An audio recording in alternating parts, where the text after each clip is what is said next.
Bonjour à tous, bienvenue à ce web séminaire dédié, vous l'avez compris, à Sage en gestion de production et la nouvelle version, la version 8 de génération i7. Nous allons pendant à peu près une demi-heure voir les nouveautés fonctionnelles de la gestion de production. On élargira certainement avec notre consultant Jamel sur le fonctionnel autour de la gestion de production, mais on va insister sur ces nouveautés de la version 8. Une version 8, vous l'avez compris, qui va vous permettre d'abord d'avoir des nouveautés fonctionnelles avec un métier qui est enrichi au niveau de la gestion de production, au niveau de l'atelier, on va le voir. Bien sûr, une version 8 avec beaucoup plus d'intuitivité et de personnalisation de l'ensemble de l'application avec, vous le verrez, une nouvelle ergonomie et une nouvelle interface d'accueil. Et puis bien sûr, pour tout ce qui est l'offre légale, une sérénité sur l'aspect légal qui donc ne fait pas partie de cette présentation. Je vous le disais, une nouvelle charte graphique, d'abord qui est commune à l'ensemble des applications du groupe Sage, que vous soyez en gestion commerciale, en comptabilité, en gestion de production, en CRM, eh bien vous aurez la même interface graphique avec des icônes d'application, les écrans d'accueil, les couleurs de sélection, la barre verticale et bien sûr l'image des assistants. Donc vraiment un pas important pour une homogénéisation de l'ensemble de l'offre et notamment de la gestion de production.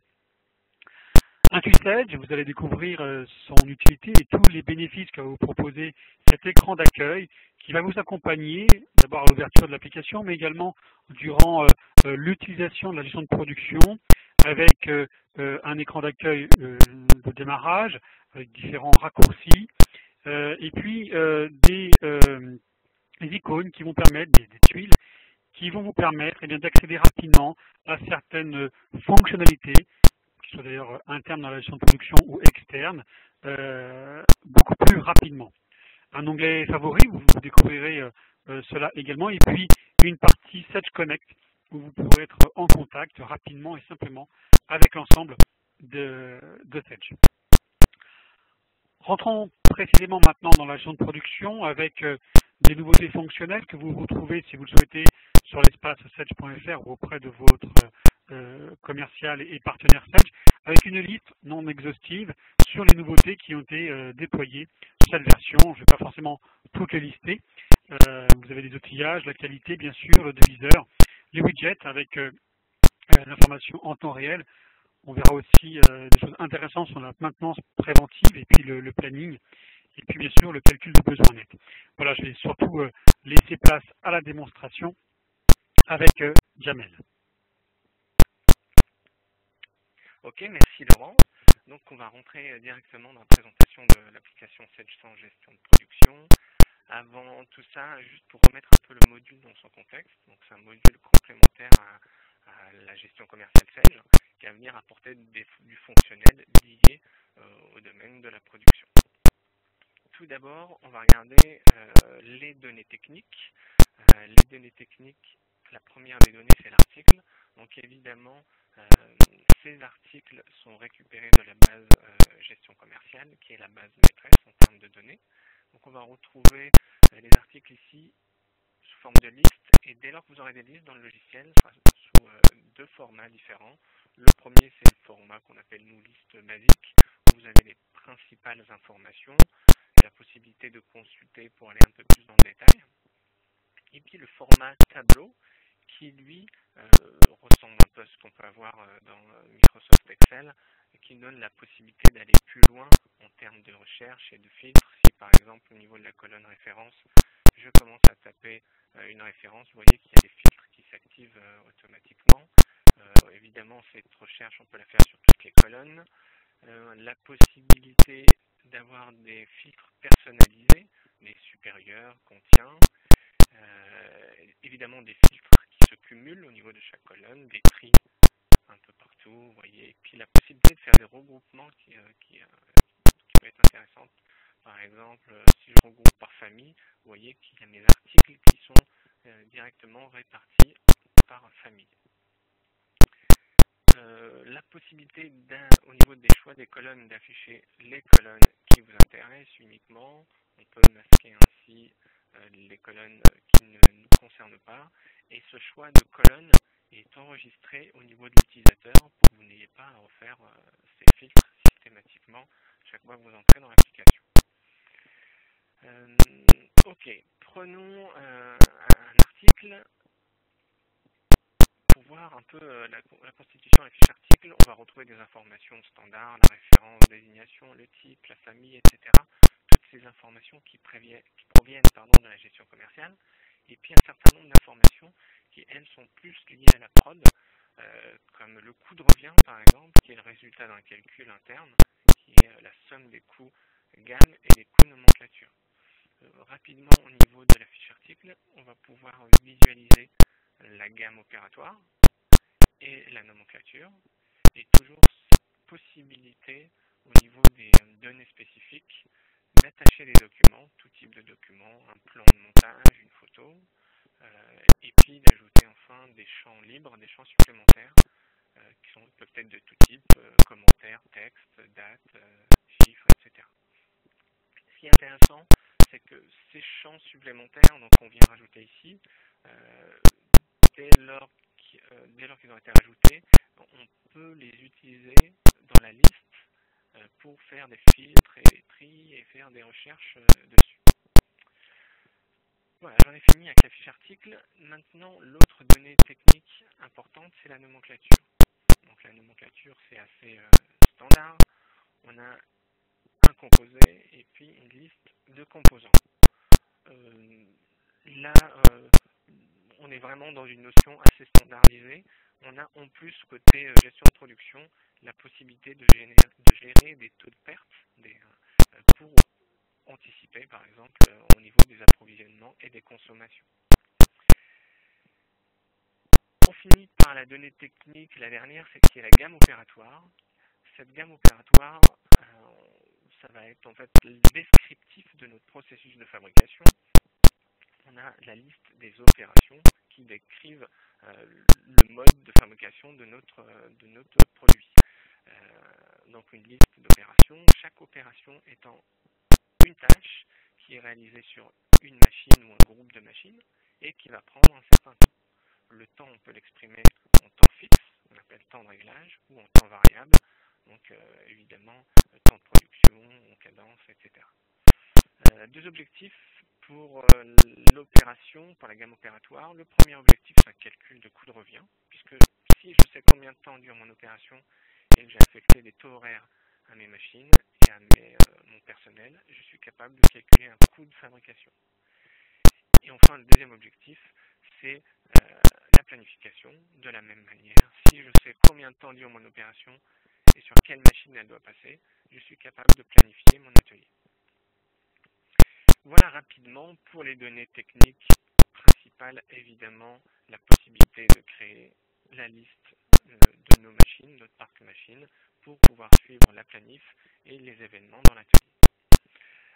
Entrons désormais dans le fonctionnel. Le premier fonctionnel, c'est le calcul des besoins nets.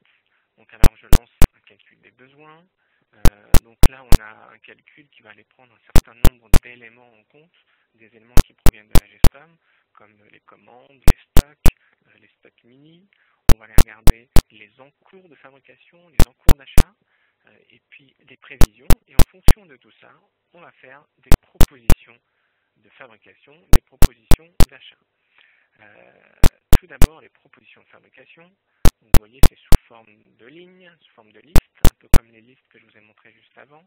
Toujours la possibilité de faire des filtres et des regroupements, etc. Donc chaque ligne correspond à une proposition. Cette proposition, par exemple, c'est pour fabriquer des bureaux en quantité de 200 et pour telle date. Donc cette proposition qui est faite, évidemment, elle est modifiable. Je peux modifier la quantité, la date. Tant qu'elle n'a pas été validée, elle n'a aucun impact dans le système. Par contre, une fois validée, je la lance en fabrication, ça génère un ordre de fabrication et la proposition disparaît. Exactement de la même manière, on a des propositions d'achat. Donc ces propositions d'achat, évidemment, sont faites sur l'ensemble des éléments, l'ensemble des niveaux de ma nomenclature. Et de la même manière, j'ai une proposition, celle-ci par exemple, pour le fournisseur ETS de bois pour acheter cette référence assise en telle quantité et à telle date. De la même manière, on peut modifier une proposition, modifier des quantités, des prix, des dates.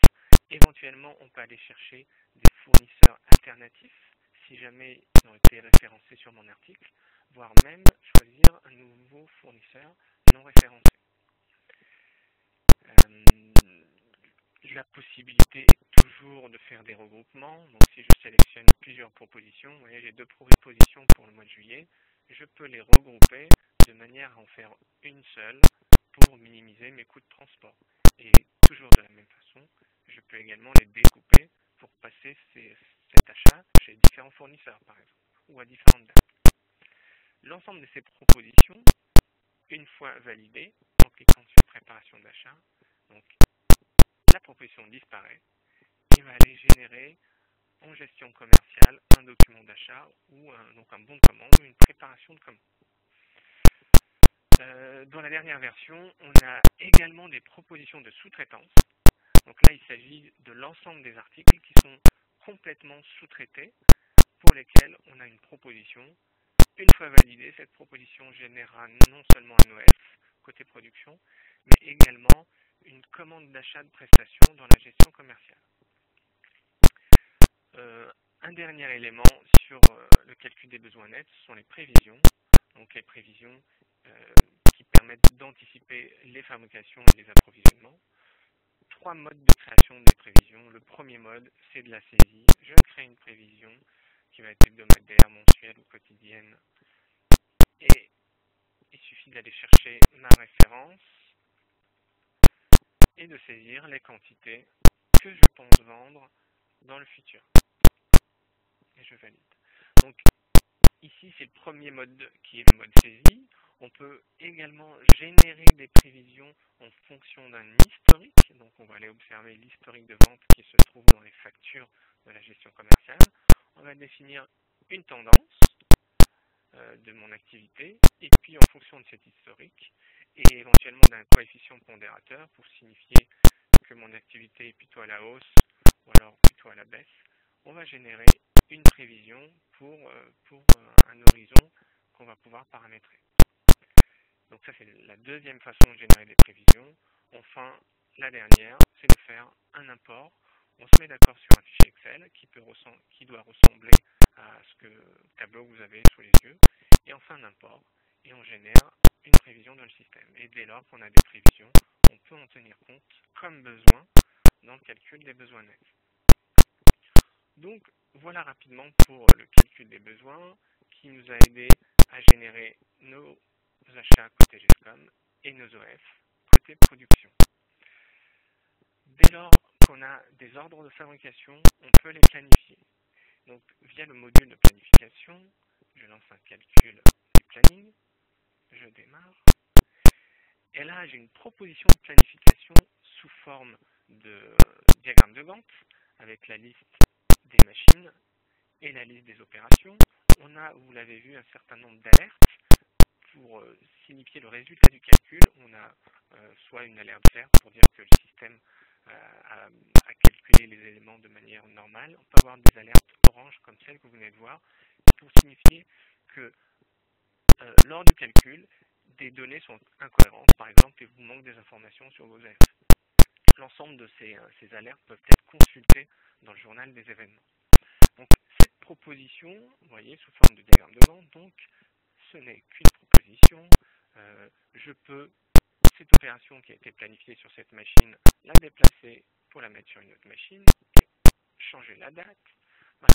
Donc l'idée, c'est de paramétrer mes critères de planification au maximum pour obtenir un diagramme de Gantt qui soit optimal, et puis de temps en temps venir manuellement pour faire des modifications parce que le système évidemment n'a pas toutes les informations et que c'est le planificateur qui reste maître. Une fois l'ensemble de mes opérations planifiées, je vais sauvegarder soit dans mon planning officiel, auquel cas c'est mon planning de travail, ou alors dans une simulation, auquel cas toutes les modifications que je viens d'apporter n'ont pour but que de suivre et d'analyser mon process. Par exemple, j'ai une commande qui arrive en urgence. Quelle est la conséquence sur mon planning de fabrication si je la traite tout de suite? Voilà. Dès lors qu'on a un planning de fabrication, on a un certain nombre de reports pour l'analyser. Par exemple, un comparatif charge-capacité sur chaque machine. On a également des tableaux comme la synthèse, la capacité finie. Là, c'est le taux d'occupation de mes différentes machines avec des couleurs pour générer des alertes. Voilà. On a également la possibilité de consulter le diagramme de Gantt sous un format plus simple. Donc, notamment avec ce nouvel outil de consultation, je peux consulter par commande, par client, par numéro d'affaires éventuellement. Et vous voyez ici, si je consulte cette commande, j'ai la liste de tous mes OF, leur état d'avancement, la date de fin prévue, et puis une alerte pour signifier que je suis en avance, encore dans les temps, ou alors au contraire, je suis en retard, comme c'est le cas ici pour moi. Lié à cette liste-là, on a un certain nombre de tableaux de bord, pour signifier ici que j'ai 9 commandes, et on a une qui est encore conforme, et 8 qui sont en retard. Et je suis très mauvais planificateur. Et puis le même résultat qui est visible en fonction de la charge en heures et puis en termes de coût de mes commandes. Un certain nombre de tableaux de bord pour analyser l'ensemble de ces éléments. Voilà pour la planification. Donc j'ai généré mes OF via le calcul des besoins, je les ai planifiés et désormais on va pouvoir les suivre via le suivi de fabrication. Dans le suivi de fabrication, on retrouve tout d'abord la liste des ordres de fabrication. Ici, avec un code couleur, je suis en attente quand un OF vient d'être créé. Et puis, au fur et à mesure des événements dans l'atelier, il va passer à l'état lancé, à l'état terminé, éventuellement à l'état archivé. Un OF, donc celui-ci, c'est celui qu'on vient de créer via le calcul des besoins. On peut également le créer manuellement. À tout moment, je peux décider de fabriquer des chaises et puis d'en fabriquer 123 à une date définie. Donc ça, c'est le deuxième mode de création des OF. Et enfin, on peut les créer de manière automatique dans le cadre où on travaille à la commande. Dès que je saisis une commande en gestion commerciale, je peux générer automatiquement un OF en gestion de production. Un OF, donc ça ressemble à ça, j'ai un OF 43 pour fabriquer telle référence, des chaises en telle quantité, et puis il y a une date définie. Dans cet OF-là, je vais retrouver la liste de mes opérations et la liste de mes composants. Donc, j'ai ma liste d'ordre de fabrication et désormais, on va passer au module atelier. Le module atelier qui est un module spécifiquement destiné à la saisie d'informations dans l'atelier, comme son nom l'indique. Donc il faut imaginer ici une licence simplifiée. L'opérateur n'a pas du tout accès au menu au-dessus et au bandeau. Il a uniquement accès aux fonctionnalités qui sont présentes dans le module. Vous voyez que les boutons sont un peu plus gros parce qu'éventuellement destinés à des écrans tactiles. Ces différents scénarios, il y a un premier niveau de paramétrage auquel le client auquel vous avez accès directement, c'est d'abord d'afficher uniquement ceux qui vous intéressent, de les regrouper par famille, différentes familles, ici moi j'ai production, stock par exemple, de les renommer pour qu'ils aient des termes plus en conformité avec votre activité. Et enfin, je vais vous préciser au fur et à mesure la possibilité de paramétrer les différentes fenêtres d'échange qui s'affichent. Donc, je vais prendre le rôle d'un opérateur. On m'a demandé de travailler sur l'OF 43 via des documents de fabrication, par exemple. Je vais passer dans l'atelier, je vais faire un début de production. Donc, je signifie la machine sur laquelle je veux travailler. Je saisis mon numéro d'opérateur. Donc ici, on me demande mon numéro de badge. Typiquement, cette fenêtre, si vous n'avez pas besoin de suivre la traçabilité de qui a fait quoi, vous aurez la possibilité de la masquer. Pareil, le numéro de badge, si vous voulez modifier l'intitulé de la question, du champ, vous pourrez aussi le modifier pour mettre un numéro de personnel. Je saisis mon numéro.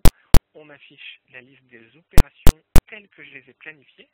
Donc soit je suis le planning et je sélectionne mon opération, ou alors je vais directement saisir l'OS sur lequel je souhaite travailler. Donc je vais saisir un OS. Donc l'ensemble des opérations que je suis en train de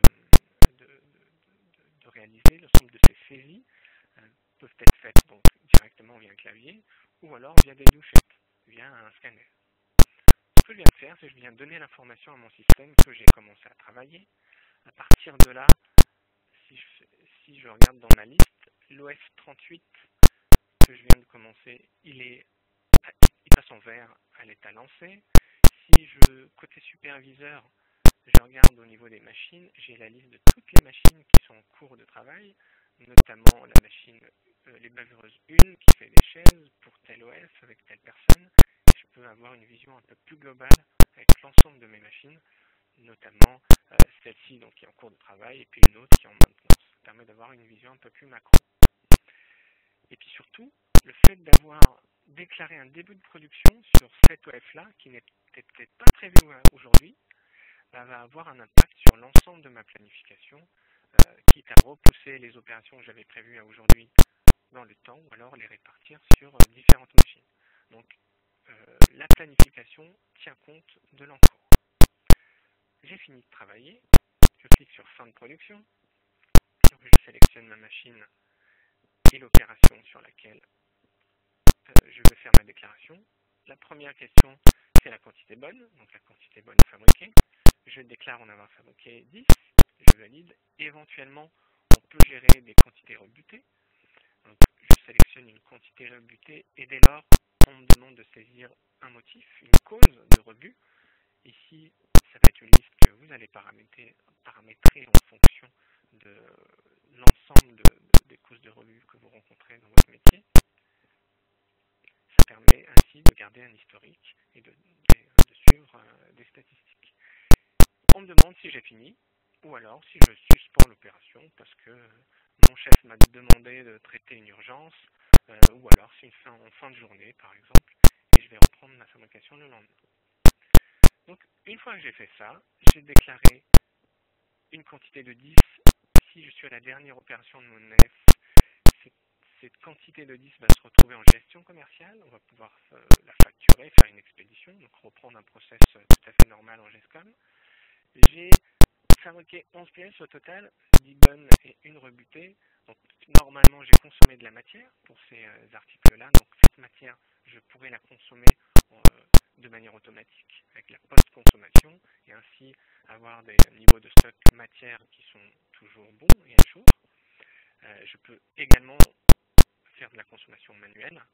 Dans le cas par exemple où je gère des lots, où je veux signifier quel lot j'ai réellement consommé à travers le scénario de consommation.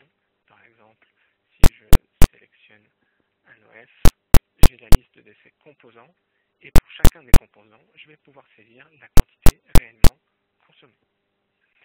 Donc j'ai fait un début et une fin de production. Ça me permet également de connaître le temps réel de fabrication et de suivre ainsi mes statistiques et puis de suivre mes coûts réels. Pour cela, on a un certain nombre de tableaux de bord, notamment un bilan d'OF. Donc là, si je sélectionne un numéro d'OF, j'ai un état qui me permet de suivre l'ensemble des événements, l'ensemble des informations sur mon OF. J'ai la liste de mes articles avec les quantités prévues et les quantités réellement consommées.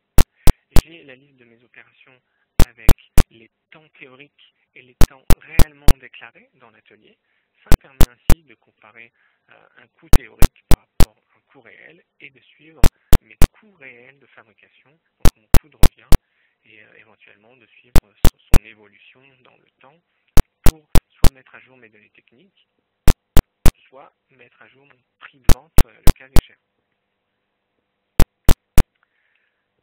Voilà pour le process un peu standard de fabrication, depuis les données techniques au calcul des besoins pour générer mes commandes d'achat, mes ordres de fabrication, ma planification pour planifier et ordonnancer l'ensemble de mon atelier, et enfin le suivi de fabrication pour suivre l'ensemble des événements de fabrication et déclarer mes consommations et mes fabrications. Je vous ai parlé d'un deuxième niveau de paramétrage, donc c'est le deuxième niveau auquel nous avons accès et les partenaires Sage également. C'est celui qui permet de créer de nouveaux scénarios qui vont répondre de manière plus spécifique à vos besoins et à vos process, ou de modifier ceux qui existent en les conditionnant. Par exemple, tout à l'heure, j'ai déclaré une quantité de 10 sur mon ordre de fabrication. On peut imaginer que j'ai un blocage à ce moment-là parce que la quantité de 10 est trop importante par rapport à la quantité lancée. On peut imaginer également que, ayant déclaré du rebut, ça envoie un mail à un responsable qualité où ça imprime en automatique une étiquette non conformité à coller sur le produit. Donc là, on va pouvoir analyser avec vous votre process et puis répondre de manière beaucoup plus précise à votre besoin. En plus des fonctionnalités qu'on vient de voir, on a 3 modules supplémentaires, le deviseur, la maintenance et la qualité, qui sont vraiment des apports fonctionnels supplémentaires en dehors des process standards de fabrication. Tout d'abord, le deviseur. Donc ici, l'idée du deviseur, c'est de vous aider à créer des devis et à les transmettre en gestion commerciale. Donc, je vais partir d'un article, d'une référence générique. À partir de là, j'ai accès à sa gamme et à sa nomenclature, que je vais pouvoir modifier de manière à répondre exactement à la demande de mon client. Donc je vais pouvoir modifier une quantité, ajouter un composant. De la même manière, je vais supprimer une opération. Par exemple, en ajouter une autre. Mon client me demande une opération de contrôle supplémentaire, je vais pouvoir l'ajouter. Éventuellement, modifier des temps de traitement. Ici, j'ai une opération qui va être beaucoup plus longue parce que la demande de mon client est plus complexe. Donc au fur et à mesure de ces modifications, j'ai un coût de revient théorique qui se met à jour. Et si je le souhaite, en fonction d'un taux de marge que je vais définir par rapport à des quantités, le système est capable de me proposer un prix de vente. Donc ici, j'ai déjà un prix de revient qui varie en fonction des quantités que je fabrique, et ensuite un prix de vente qui va varier en fonction de mon taux de marge. Donc ici, pour fabriquer un bureau spécifique, il me propose un prix de vente de 782, donc je vais saisir 782, je valide, et dès lors, mon devis peut se retrouver en gestion commerciale, en tant que devis commercial. Donc ce devis, dans un premier temps, il est refusé. Ça n'a pas d'impact sur mes données techniques puisque toutes les modifications que je viens de faire n'ont pas atteint mon article, mais uniquement mon devis. Maintenant, si le devis est validé, donc le devis va être transformé côté gestion commerciale en bon de commande, et là, vous allez créer un nouvel article, et on va pouvoir enregistrer l'ensemble des données qu'on vient de modifier dans ce nouvel article pour simplifier la création des données techniques. Voilà pour le deviseur technique. On a également une GMAO intégrée. Donc la GMAO, c'est la gestion de la maintenance assistée par ordinateur. Donc l'idée, c'est de suivre une maintenance préventive et une maintenance curative sur un ensemble d'équipements qu'on a prédéfinis. Donc tout d'abord, on va créer une liste d'interventions. Par exemple, cette intervention, fixation du carter de disque, où on va définir un seuil de déclenchement tous les 4 mois, toutes les 500 heures de production, toutes les 20 000 pièces fabriquées. Un peu comme sur votre voiture, la vidange, c'est tous les 20 000 km ou tous les ans. On va éventuellement définir des pièces détachées pour cette intervention. Cette intervention, on va l'associer à une ou plusieurs machines, et dès lors, on va, depuis un planning d'intervention, avoir des alertes pour chaque machine. Vous voyez, j'ai un certain nombre d'interventions qui sont planifiées. Là, on est au niveau macro, on va avoir la possibilité d'aller beaucoup plus loin à travers l'assistant de planification. Là, l'idée, c'est machine par machine, on va pouvoir planifier de manière plus précise chaque intervention. Par exemple, cette intervention, je vais pouvoir cliquer et coller au niveau de ma machine pour le vendredi 3. Ce qui est intéressant, c'est que ça va avoir un impact tout de suite sur ma planification, puisque si je planifie une opération de maintenance, je ne pourrai pas fabriquer en même temps. Voilà pour la maintenance préventive. De la même manière, on a la maintenance curative. Là, pour le coup, ma machine est déjà en panne et je vais créer une demande d'intervention, un dossier d'intervention. J'entends un gros bruit sur ma machine. Je vais signifier le type d'intervention que c'est, les détails sur ma maintenance. Est-ce que c'est une opération qui va être réalisée par un fournisseur externe ou par quelqu'un en interne qui, éventuellement, je vais suivre le temps qu'il a mis à réaliser cette intervention, les différentes pièces détachées qui ont été consommées, etc. Comme ça, de manière à suivre le coût de mon intervention et de manière plus globale, le coût sur une période de ma machine. Tout comme on avait des scénarios liés à la production, on a également des scénarios liés à la maintenance. Donc on va pouvoir faire début et fin de maintenance de manière à suivre les temps et puis de suivre l'évolution de ma panne. Est-ce qu'elle a été résolue ou alors c'est toujours en cours, est-ce que je suis en attente de pièces détachées par exemple. Je peux également consommer mes pièces détachées de manière à avoir des stocks de composants liés à la maintenance qui soient également justes. Voilà. On a Et puis exactement de la même manière qu'au niveau production, on peut ici, via l'atelier de développement, paramétrer un niveau supérieur pour gérer des process un peu plus spécifiques. Voilà pour la maintenance. Et enfin, on a un module qualité qui a deux principales fonctions. La première, c'est la gestion des dossiers de non-conformité. Donc l'idée ici, c'est de créer, de suivre des dossiers de non-conformité à chaque fois qu'on a une non-conformité qui peut être de différents types, un retour client parce que je vais livrer une mauvaise marchandise, une mauvaise réception parce que mon fournisseur cette fois-ci m'a envoyé une mauvaise marchandise. Lors de mon process, je peux aussi générer de la non-conformité. Donc pour toute non-conformité, je vais créer un dossier et saisir des informations dessus. Quel type de non-conformité, sur quel article, sur quel OL, sur quelle commande.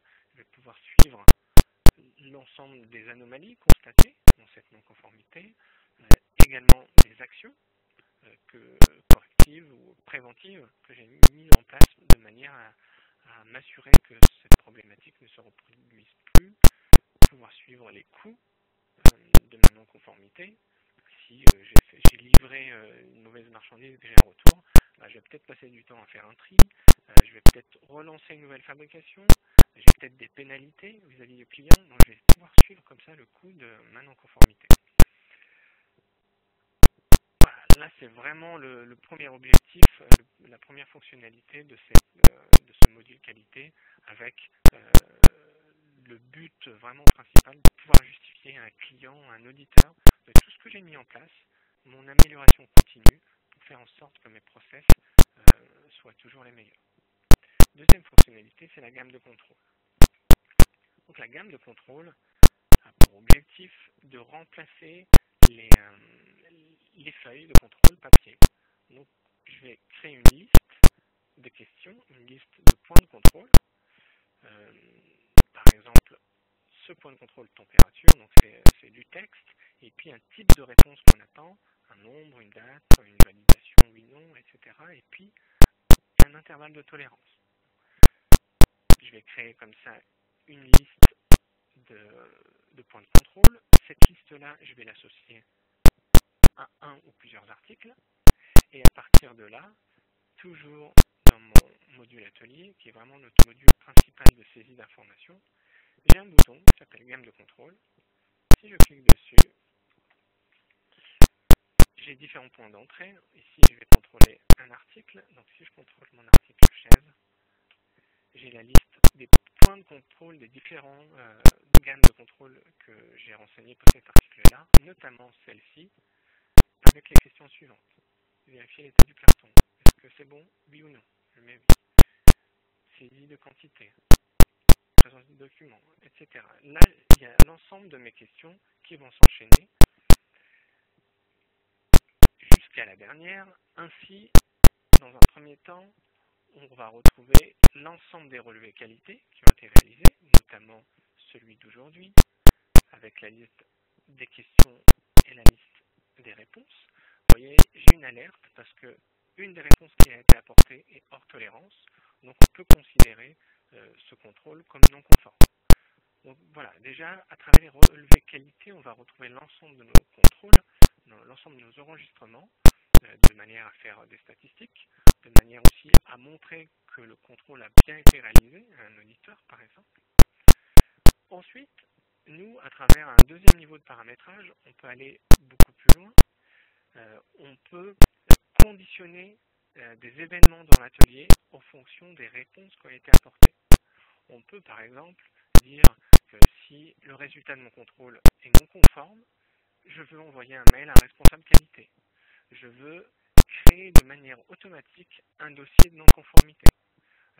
Je veux aussi bloquer l'état d'avancement de mon OF pour être sûr que, étant donné qu'il est non conforme, je ne pourrai pas l'entrer en stock et donc l'expédier à mon client. Donc là, on peut imaginer derrière des paramétrages un peu en fonction de votre processus.